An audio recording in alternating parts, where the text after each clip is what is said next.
One priority the president's own officials are stressing is the need to keep funding the country's support of Ukraine as it continues its fight against Russia. With U.S. National Security Advisor Jake Sullivan saying, quote, the window is closing on getting aid to Ukraine as soon as possible. That aid gets Ukraine medical supplies, ammunitions, and more, which its own soldiers say is necessary to maintain their fight. ABC's Patrick Reevell was on the ground to see what's at stake amid a funding battle being waged right here at home. The enemy is not your priority. That's his priority. Це його пріоритет номер один. Everybody else, your job is to just not shoot your friend first. Only after you're completely prepared not to shoot your friend is it your turn now to shoot the enemy. Jackie served 8 years in a U.S. infantry division. So we're going to just change it a little bit. We're going to be facing... The California native left the military in 2014 and has spent most of the past decade training American special forces at home. But when Russia invaded Ukraine, he traveled there to fight as a volunteer. I will look at him. Here, just outside Kyiv, he's now teaching basic training to fresh recruits at the 114th Territorial Defense Brigade. After a summer counteroffensive, Ukraine had hoped could end the war quickly. The bottom line is we didn't have the equipment to do that. So as disappointing as our results are for the counteroffensive, it wasn't terrible. We punched above our weight. We shouldn't have got as far as we did. Jackie was wounded fighting for Ukraine, but now there are questions whether the US's own commitment is wavering. How worried are you that the US is going to withdraw its support? I'm not too worried that they're going to completely withdraw support. I am worried that they're not going to, because they haven't, frankly, increase the support to a level that will enable us to solve this problem quickly in the right way. Enough is enough. I'm putting my countrymen first, and I don't think we should send another nickel to Ukraine. What is it that we are trying to accomplish, and at what cost? I mean, we're going to spend another $100 billion for what? Polls show most Americans still support aid to Ukraine, but a recent poll shows the number who believe the US is now giving too much is growing.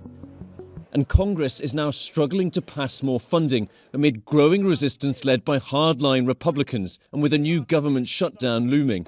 I'm honored to have the support of my colleagues. New Republican Speaker of the House, Mike Johnson, has previously voted against more aid. He halted a Biden administration bill that would have combined $61.4 billion for Ukraine with aid for Israel. Johnson insisting the aid must be separate, recently suggesting that confiscated Russian assets could be used to pay for it. We're not going to abandon them, but we have a responsibility, a stewardship responsibility over the precious treasure of the American people. And we have to make sure that the White House is providing the people with some accountability for the dollars. And we want to know what the objective there is. What is the end game in Ukraine? If Congress was not able to pass a bill to extend more Ukrainian aid, what would happen? It doesn't mean that Russians will proceed. It doesn't mean that Russians will be winning. They don't have capacity to win right now, at least for this kind of period of time.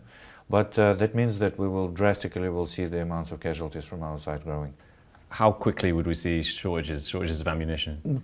In some cases, talking about months. In some cases, we're talking about weeks. Really, weeks? Weeks, yes.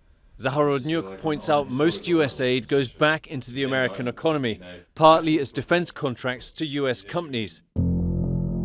Russia isn't waiting. It has launched a major new offensive in eastern Ukraine, where despite suffering huge losses, Russian forces are creeping forward.